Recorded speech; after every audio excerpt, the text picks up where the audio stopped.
Joan, why should someone care about awakening? Well,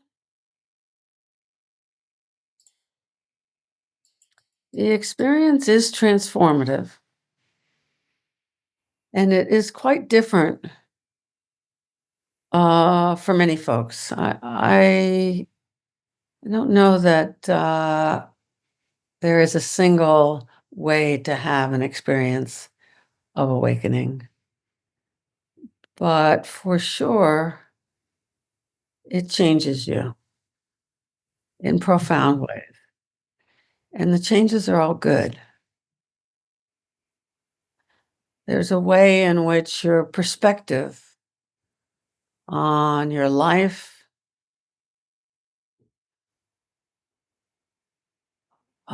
becomes more open, more meaningful. So that stuff that used to drive you nuts about other people, you may see now with a flash of humor or compassion or wisdom. So awakening really allows wisdom to shine through. You have develop an inner voice that becomes your guide.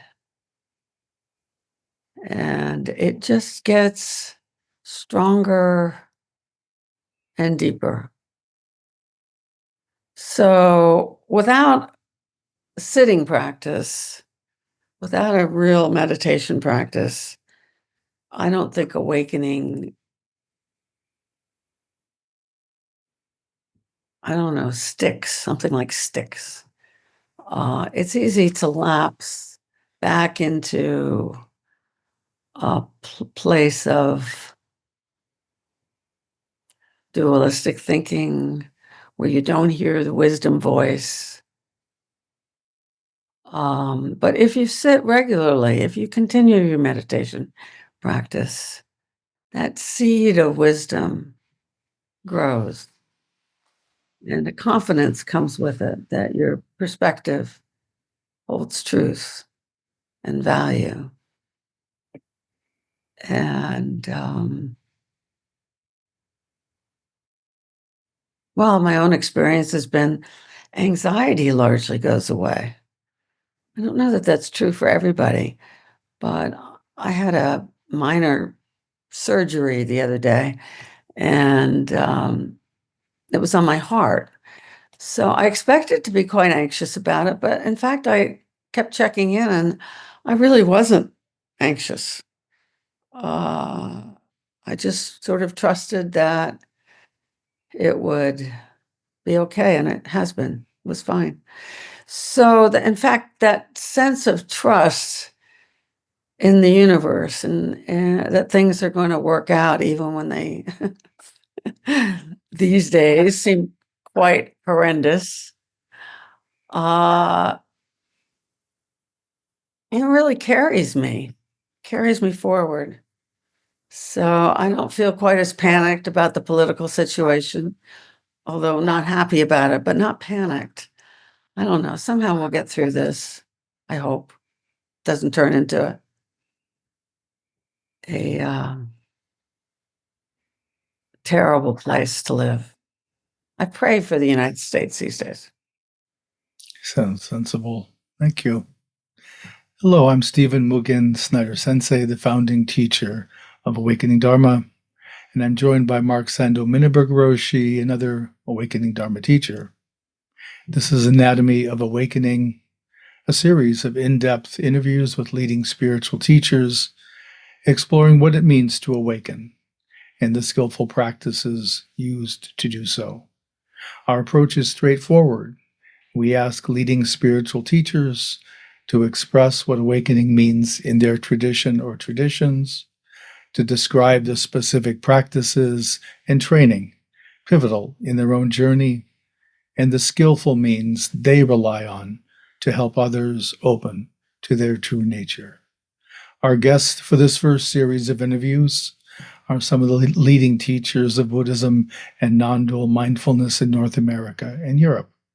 Our intention for each interview is to bring you new insights into both traditional spiritual practices and evolving innovations now available to each of us.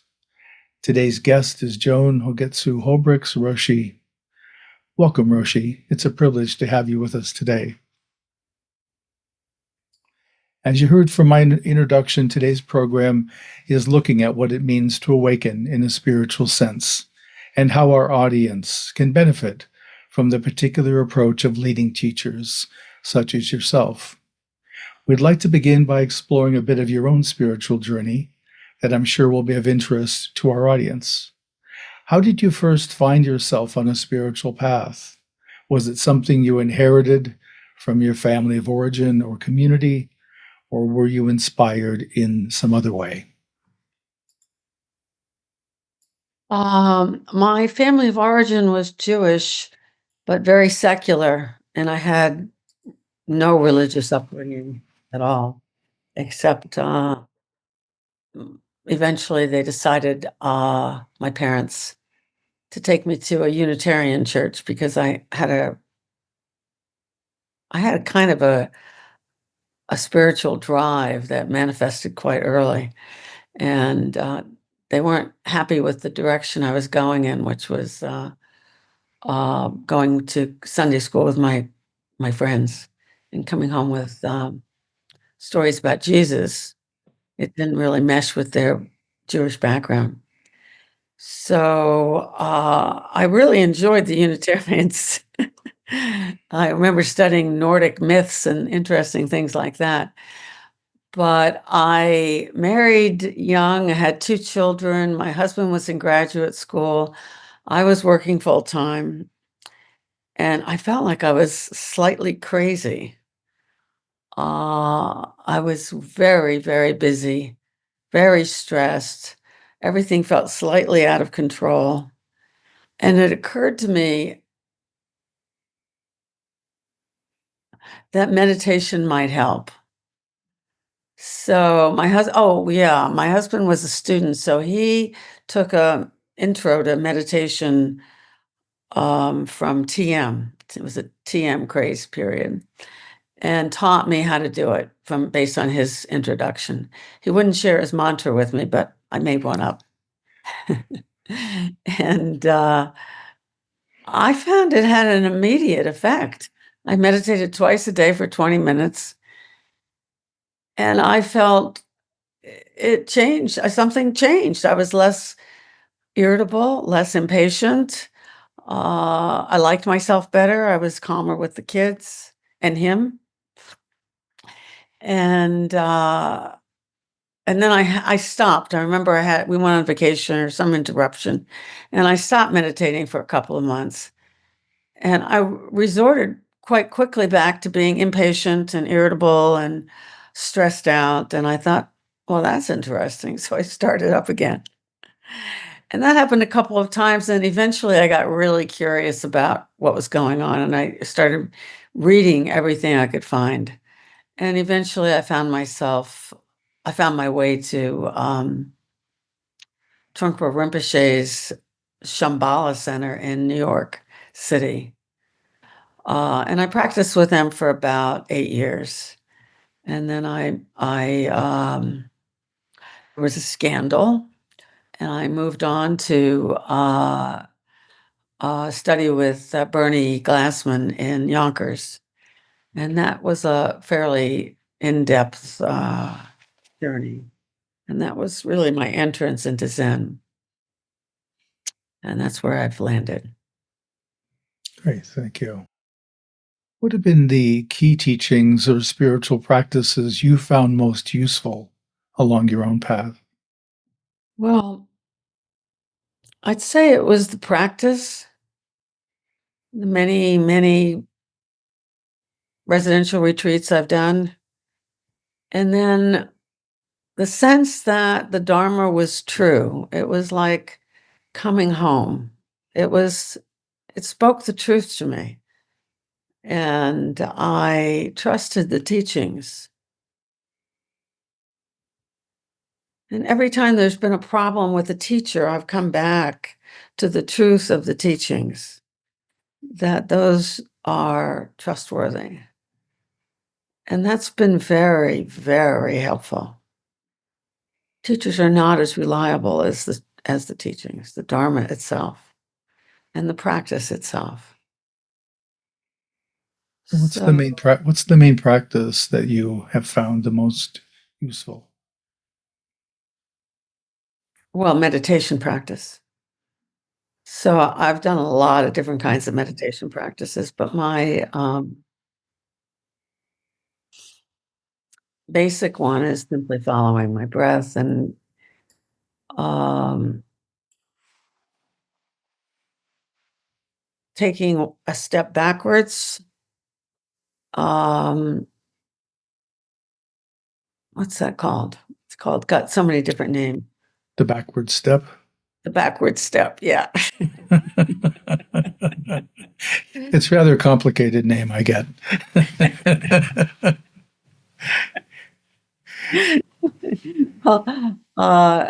Shikantaza, it's called, and it's also got lots of other names, but basically, it really allows you to drop thoughts, for periods of time, Mhm. periods typically, if you're sitting. Did you find what you were looking for on your spiritual path? Yes. Yes, I did. Thank you. We'd like to shift the discussion of your teaching and how you work with students. What are the basic tenets or foundational understanding of your spiritual teaching? Well, of course, it depends on the level of the student and how much practice they've done. But I found the four foundations of mindfulness to be extremely powerful, the Satipatthana Sutra, Mhm. and very, very helpful to students in their daily life. So, over the course of my 25 years of teaching, I have taught that many, many times. Taught courses in it. I've taught it individually, and I still find it to be very powerful and life changing. However, for me, the long retreats, a minimum of a week, have been the most transformative, and so I put a lot of emphasis on sesshin. Mhm. And taking people into 5 or 7-day, 10-day retreats. I'm not doing that so much anymore because my Sangha is on the East Coast, but I did join them last year in the fall for a retreat. And also now that I'm 82, I find it much harder to sit for prolonged periods. But that's been the deepest practice, those long retreats. So I put a lot of emphasis on the importance of that. I don't really think I don't think your awakening can mature without the experience of a long retreat because it's so different from a daily practice, which is necessary, but it's not the same. Do you want me Right. to expand on that? Or? Sure. Yeah, that would be nice. Thank you. So, in a daily practice, my mind never really quiets. I sit for half an hour or more every day, but my mind will quiet for maybe a minute or so, and but something happens. But on a long retreat, after a couple of days, my mind does settle. I think of it as the natural order of mind comes becomes available to me. And that settling, uh, well, for one thing, I have trouble staying on top of the dailiness of my life. So I get spacey. My own teacher told me that would go away after a while, but it never has. By the third or fourth day of a retreat, I'm definitely spacey. But there is a deep pleasure in sitting with a quiet mind. That's like any nothing else I know. It's just happy. It's a happy place.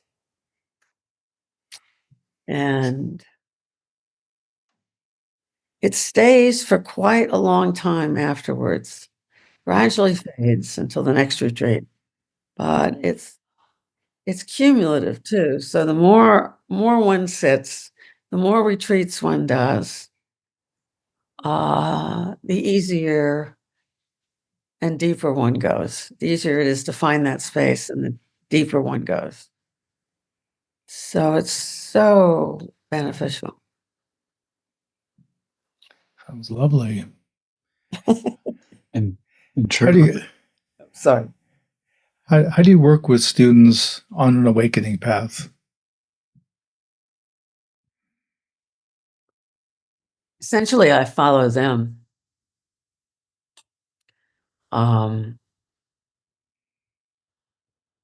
I do koan teaching. I teach a lot of koans. I encourage.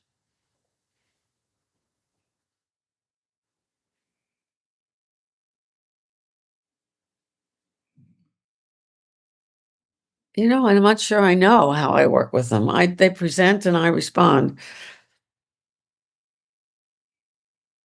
So And it sounds like it's more individualistic then, or at least tailored to how yeah, you perceive their journey. exactly. Okay. Are there any particular spiritual practices you use that can trigger or support opening?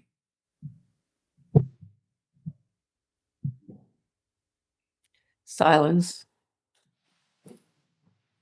mm, It's tough to maintain silence when you've got a group of people who like each other and want to chat, but I really think it's important. So I emphasize it. We're at the retreat. Hmm. Um,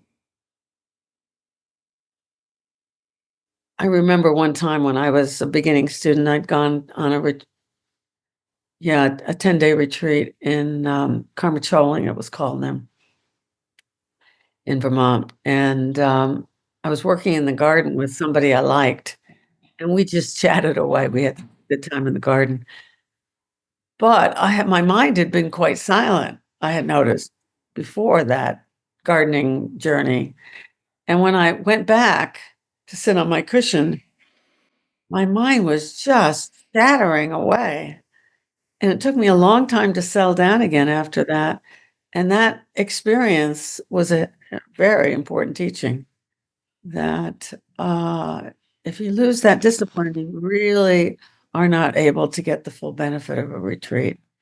And you give up a lot to take a week and go away and to not allow the silence, the power of the silence to impact you, to allow your mind to enrich itself in some mysterious way. Is really a terrible shame. So silence is one thing.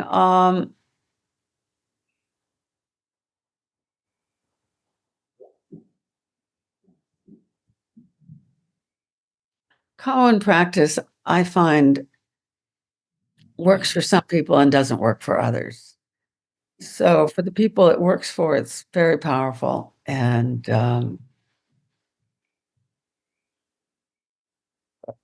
it becomes a platform for teaching, a way of really allowing the Dharma to be grasped, and also to teach a student how to talk about it.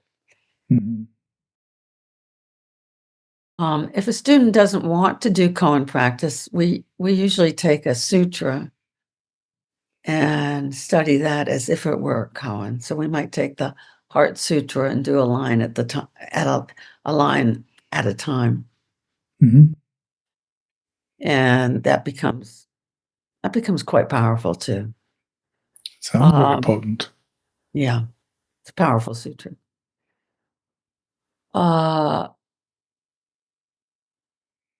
For some students who can't sit, really can't sit, either they have a lot of pain or they find it just too difficult.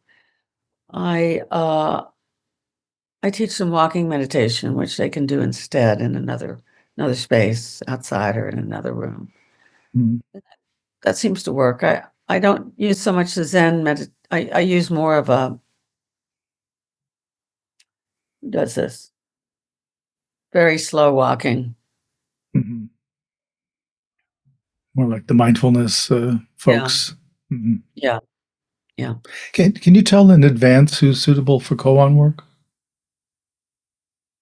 Sometimes.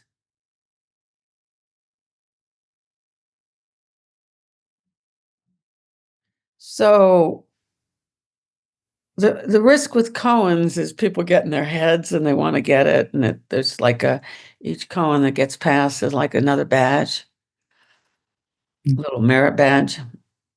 Right. So some students, you really have to take them very slowly, so they really work with what happens when they're not passing a koan, when they're stuck in why, and they don't understand why they're not passing it. It's painful, but if it works well. Um, what else about koans? Well, it's really, I was taught basically all 700 koans, and it's really way too many for most students in the lay practice. So I did reduce the number of koans by maybe 100, and cut out the duplicates. But the truth is you can do those koans over and over again, and each time you get something richer, something more from them. Right. Plumb the depths, as it were. Mhm. Is there anyone you come in contact with who you think is not suitable for spiritual work? For spiritual work, Hmm. people who have mental illnesses. Okay. So anybody who has a tendency towards schizophrenia or psychosis um, is not a candidate for the kind of meditation work that I teach. Their mind just spins and spins, and really, I think it makes them worse. I'm sure there are body practices that would be more suitable for them. I'd like to think everybody has the potential for spiritual work. I did a lot of work in the prisons when I was in New Jersey up until COVID started. And we didn't do koans, but those guys were really open to the precepts. I gave the precepts to 12 prisoners. They were all sex offenders. And they were crying. It was so moving and so difficult because the prison had so many rules. Um, yeah. But I think a lot of prisoners who've really reached the bottom have tremendous potential for spiritual work. It seems from the folks I know that work in prisons, they often describe it as those who are attracted to do it will have a suitability for it. Yeah. And for conversation, I did ask them how they work with the sociopaths and psychopaths with meditation.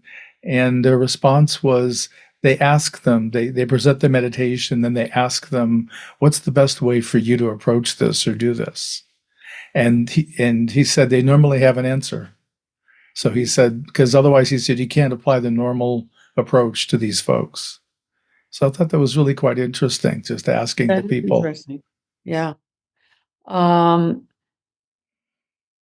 Well, that we didn't ask them directly. We offered we taught a mindfulness course, and we did do some meditation. Some people could do it, some people couldn't. Didn't really matter. We just went with whatever they did. And not everybody took the precepts, which was interesting. Yeah, that is. Those who feel the call, I suppose. Yeah. Why do you think some people have an easier time with awakening?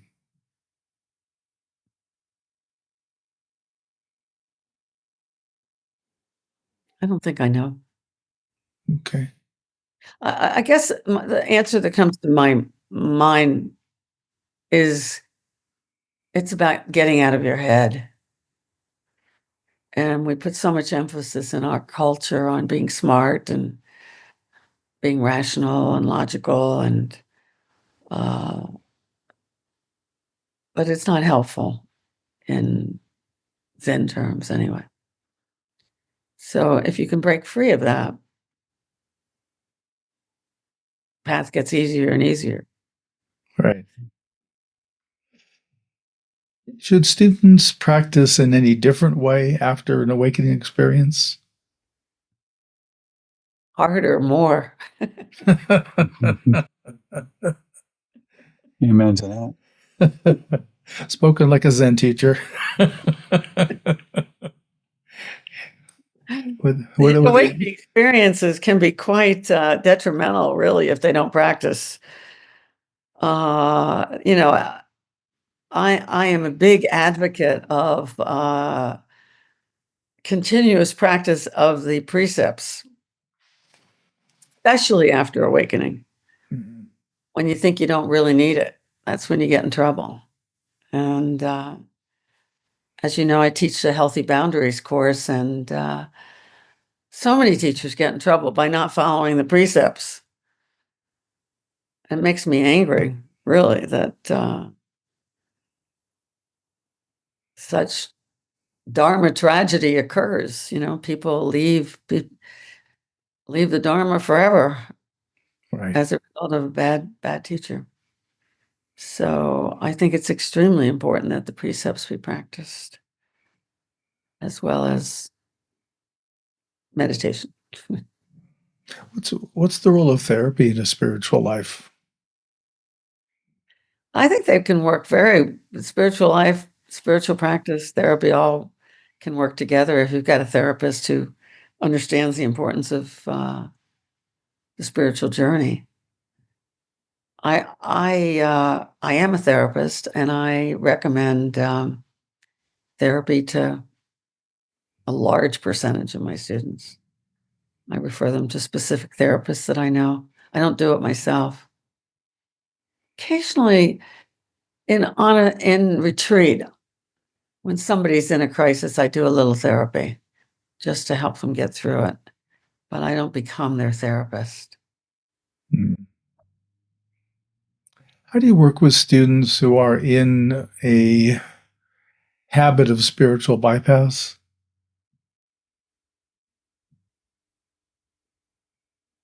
It always comes to a head.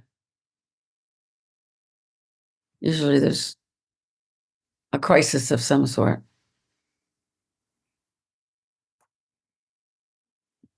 I'm just thinking of specific instances I'm not sure I want to talk about. But yeah, that's a good place for koans. Mhm. They're spiritual bypassing. They are not able to pass a koan. And the koans then become very meaty, very worthwhile, very chewy. And being stuck is very hard for them. What do you feel that you learned from your time with Trungpa? I learned that a brilliant teacher can also be a very bad person. And Uh, deep insight and bad behavior. yeah, yeah. His writings were very influential for me. I never really studied directly with him. I only ever heard him talk once, and I wasn't impressed because it was close to the time he died. He was an alcoholic, and I don't know. It was just I wrote down every word he said, and I've gone back several times and reread it, thinking there must have been something in there because I traveled all the way to Vermont in a blizzard and was very underwhelmed by the whole thing. Yeah, he was not articulate at that time. But his writings, and I've read a lot of his writings because in addition to the published books, there were volumes of things that were published just for the Sangha from the seminaries that he taught, which were really interesting. And he was good. He was grounded. He was good. I was very sad what happened and has continued to happen. Yeah. And what do you feel you gained from your time working with Glassman Roshi? Glassman was so creative, dharmically creative.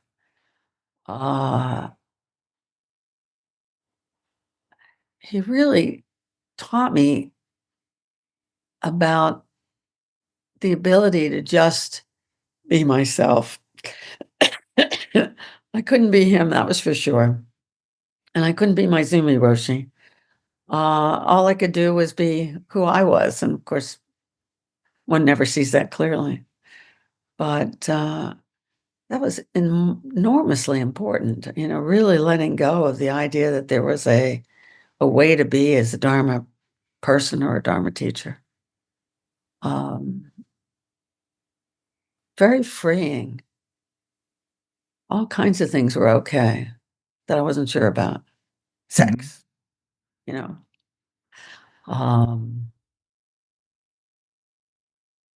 doing crazy fun things.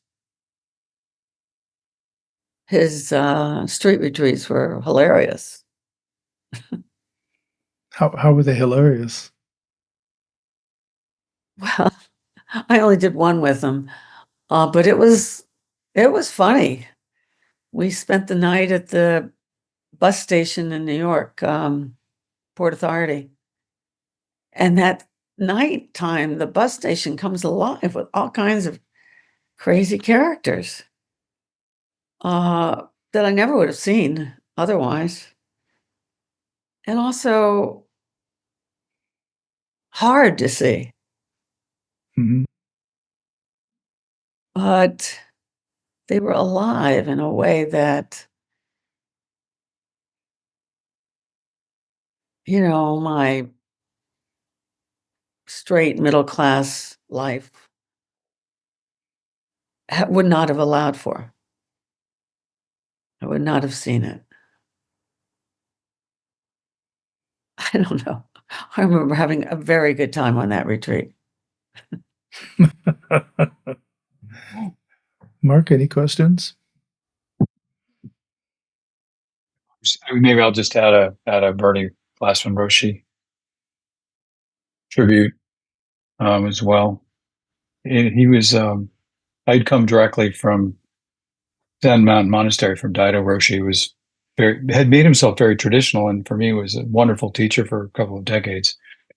But it's kind of I needed to do something different, and I met Bernie, and I had Doksan with him, and he just essentially said, "You're stuck. Come with us to Auschwitz. Right? Take a plunge." And that was so beyond. I actually I'll tell this on the recording. We were at one of the crematoria, right, where the Nazis burned the bodies of their victims, and it had been exploded. I mean, it had been destroyed by one of the groups of prisoners who had been able to get some explosives in and destroyed it. And there was we had it was typically Bernie. We had a Catholic priest, we had a Jewish rabbi, we had teachers of different traditions. And in this case, there was I want to say it was a Catholic priest who was, excuse me, it was a Jewish rabbi who was with us leading chants at that site. And we all felt, or at least I felt, the ground starting to move,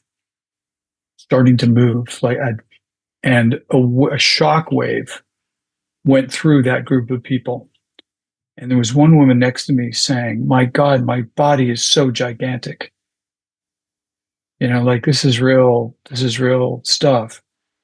And it affected everyone really profoundly. Here we're at the death camp, and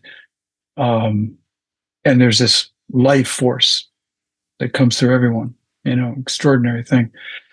And I went back to Bernie after we came home. We talked about it a little there, but afterwards I was doing individual training with him. And I said, I need to explain this, because I had come from this environment in a monastery to this, and I can't even reconcile it. And he just said, "There's your monastery right there. There it is, right? You just were looking at it as a building. This is I was struck through the heart by his ability to see the teachings and communicate them in different forms in ways that were just beyond. No thoughts or ideas, just the universe itself appearing, disappearing." Sorry, that's a tribute. You don't have to use this one, Mugen, for No. series. I really appreciate it. I remember telling him about my experience on the street retreat, and tears just started falling down his face. And I thought, wow, and I don't even remember what I was saying or what it was I was talking about, but he was original. He was really a genius in that. Yeah, I would say the same.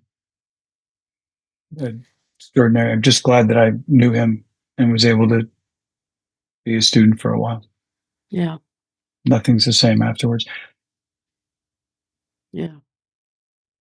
One thing I'll say, I didn't know him. I met him once, but briefly. But was really his ability to not only be a very attained practitioner, but he also really kept a firm hold of his humanity, where he didn't turn into a two-dimensional character the way sometimes I've seen teachers become. They become the role rather than to keep infusing it with an aliveness. And that's what I would say about him, was that the humanity and aliveness were always present. And both of you just told stories and confirming that fact, that reality. I've got other stories about Bernie.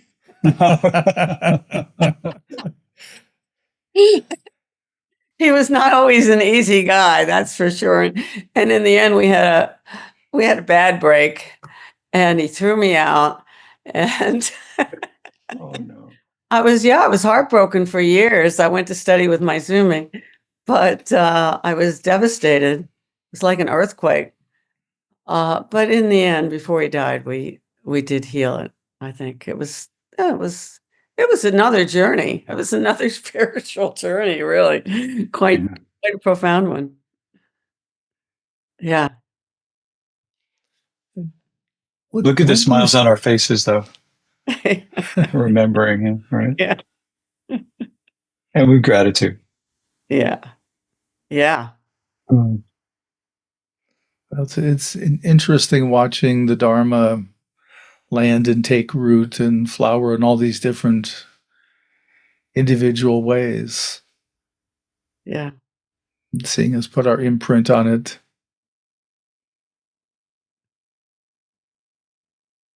We're very fortunate to have found it in our lives. Yeah. Yeah, it's so amazing to me that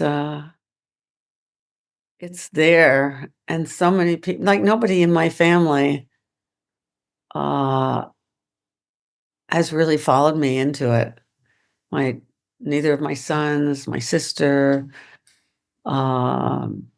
It's just so powerful, and yet some people can't enter it. It doesn't speak to everyone, does it? No. I give you one more anecdote. My mother was a very strict Catholic woman. My father was Jewish, and it was a very unusual marriage for the 1950s. And so when I was preparing to receive transmission from Bernie, he was doing it a little differently than the strict tradition of taking a bath in the water of the master and all that. And so we were allowed to invite a couple of people and to come in. And I had a couple of very close friends. And my mother at that point, my father had passed. My mother was starting to struggle with Alzheimer's. And so she was in the room. And we're doing the ceremony. And Bernie says something like, and now, you're a teacher of the Buddha Dharma. My mother shouts out, "What the hell are you talking about? He's a Catholic."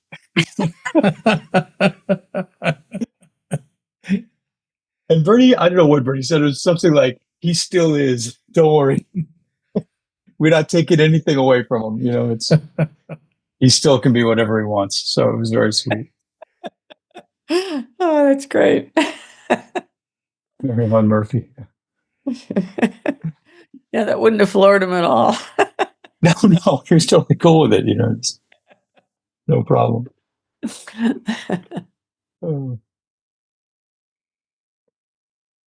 How did you find working with Maizumi?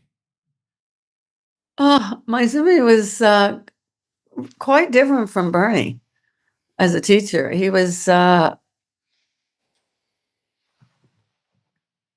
don't know, he was all heart. Well, I mean, I think he's different with different people. So people who studied with him 10 years earlier probably had a completely different experience. My experience with him was he was like a great big heart, just so compassionate and kind and sweet, really sweet. And I don't even know, but I don't even know how to explain it, but when I was doing Moo with Bernie, he was quite tough, and he'd ring me out after 2 seconds, and damn it. Roshi would just kind of excuse me. He'd just sort of go, this gentle little, no. I thought, oh, well, I'll try again. Yeah, they were quite different, on a one-on-one basis, but they were both good teachers. Maizumi was lovely. I loved him, unreservedly loved him. Yeah. What do you think makes a good teacher? I think the student. There's a way in which the student and the teacher just have to match.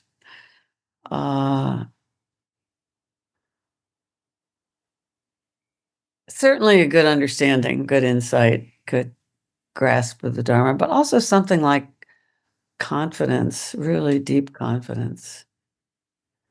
And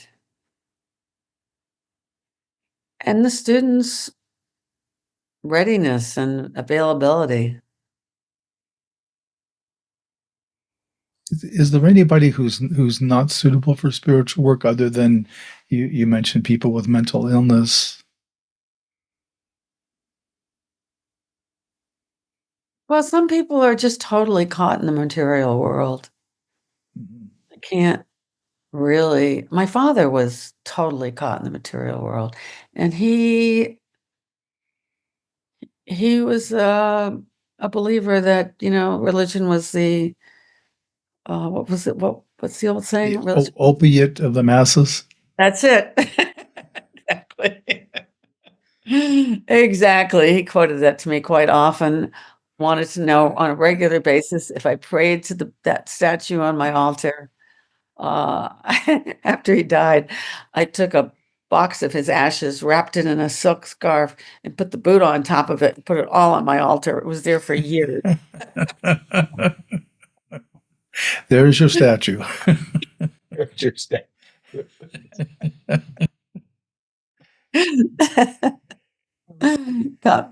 Yeah.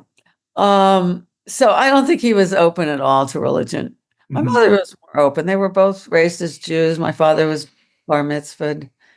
My mother was not raised religiously either.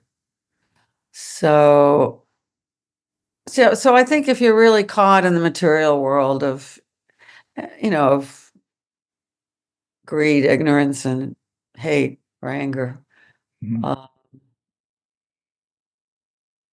yeah, you're not going to find a spiritual path. It's a big leap. But I grew up in West Virginia, and I spent a lot of time in nature, in the woods, and I think my spiritual path was really born in those years. I really felt so free in nature, so at one with it. And for some reason, despite my father's emphasis on making money and being safe and going to the right schools, and I never totally bought into all of it. Yeah. So that matters, I think, really what your values are. Well, it seems too that nature is such a good teacher, demonstrating to us about how our problems, what we perceive, is really not as significant as we hold it up to be. So Yeah. there's something about just I grew up on Guam in Hawaii, so for me the ocean is like that. To just everything gets resolved watching the ocean after a bit. So it Yeah. has that way. Yeah. The power of the ocean, the power of nature.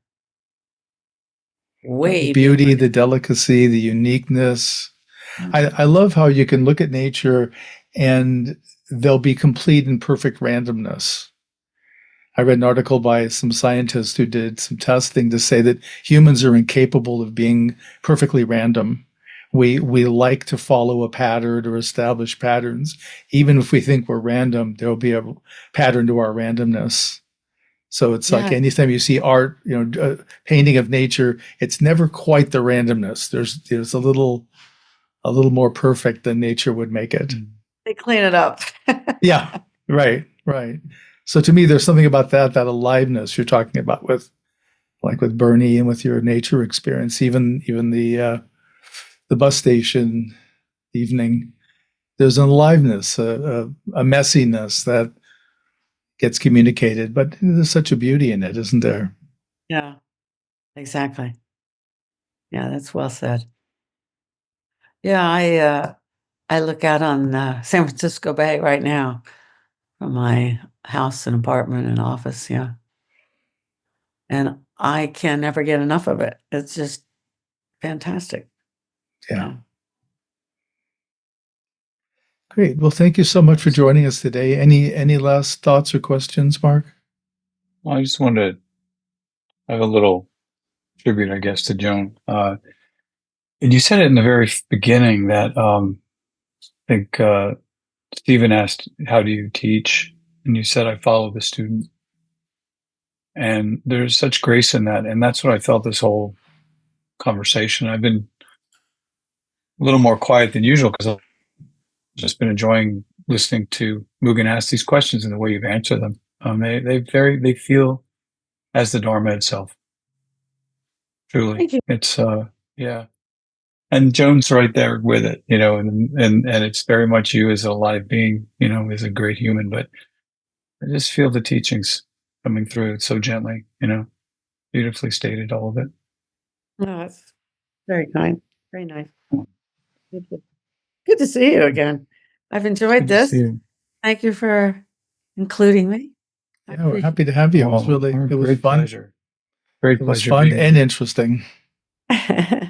Well, I'll look forward to the finished product and I'll purchase Great. a copy and contribute to Please do. Well, thank you. Well, take good care. I'm going to go ahead and stop the recording. All right. Okay, good luck with your finding a space and creating. It's so important to do. Yeah, yeah. We're looking for a retreat house right now. We just rent houses for retreats. We're looking to buy something where then we can be doing more teaching, and because most of the retreats I teach are a minimum of 2 weeks to 3 weeks. So to have a good space to be in, and I don't want it large. I don't want it more than 20 people at max, and that way you can stay intimate, and I can see everybody every day and interview and all that. Mm. And then Mark's going to join me in Kentucky next month to do some teaching. Oh, great. I went, I don't know if either of you know Susan Saunders, but I've known her for 30 years, and she's one of, she's one of Bernie's, defendant. Well, she studied with Maizumi most of his life, but most of her life. But she bought a motel in a rundown motel in a not such nice section of San Diego, a national city, I don't know, 25 years ago or so. And I went down there last weekend for the ascension of the new abbot. She stepped down and he stepped up. And it was the first time I visited the space. And I just really appreciated what it means to have your own space. It had never been a goal of mine. I never really focused on it for a lot of personal reasons to do with being married and having kids and fundraising and anyway. But she had a good group of students that were really devoted to the space, really taking care of it.